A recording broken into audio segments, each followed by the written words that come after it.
Welcome to the home for the Tentative Yogi. I teach yoga from the bottom up, from the foundation, so that you can learn it safely and enjoy it for years to come. In today's video, I wanted to do a quick tutorial about why I use a block in trikonasana or triangle pose. Now, I will tell you that I definitely use blocks. I'm for blocks, if you will, and I know, or any kind of prop really, and I know a lot of different lineages aren't. Now, I did an entire series you can check out here on why I do use props, and then I actually did a video on using a strap, a block, and a blanket, and the ways that you can use it and why I use it.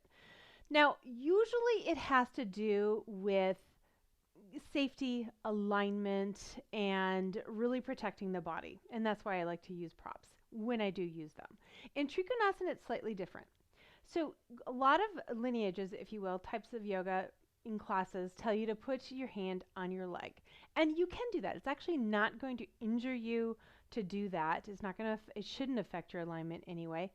I prefer a block. Now, the reason for that is that bottom hand, when it grounds to the earth, so when it really connects to the earth, you'll be able to open more through the heart. You're going to be able to engage through the heart a little bit more, and you're going to feel more stable. So I like to use the block for that reason. So I just want to demonstrate, and what I recommend you do is test both. And I want you to really feel it in the body and think, gosh, which one does feel better? I will tell you, when I do it on my leg, for some reason I don't have my block, it feels good to connect with my body too, right? To feel that connection, that alignment a little bit better with the body when you put it on the leg. But when you put it on the block, what I want to recommend is that you put the palm flat and you visualize the earth beneath you. Like you feel that connection. So you're feeling it in your feet, because that's what we do with standing poses. We feel that really strong connection with the earth. Then when you do it with the hand, what you're going to find is you really can lift and open across the heart even more. It's just a more balanced, again, more stable pose. And that's why I like to use a block. Now, what I want to leave you with is I always encourage my students to play with the poses in their own bodies.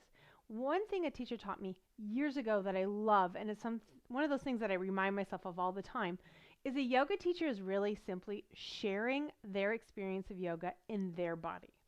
Now, aside from certain do's and don'ts for sure, so you don't injure yourself, there is a lot of play in this pose. There is a lot of play in yoga, right? So what I recommend is do the leg, feel it. How does it feel? How does it feel when you're done? How does it feel when you're in it? Then use the block and test that out, because you want to start, as you get more and more experience, playing with yoga in your body and having your own experience in the pose. All right, I would love to know if you have any questions. Feel free to comment below. Let me know if you have any questions. Give me a thumbs up. Click on that thumbs up if you enjoyed it, and subscribe if you haven't already so that you can be notified every time I drop another video. Thanks for joining me, and namaste.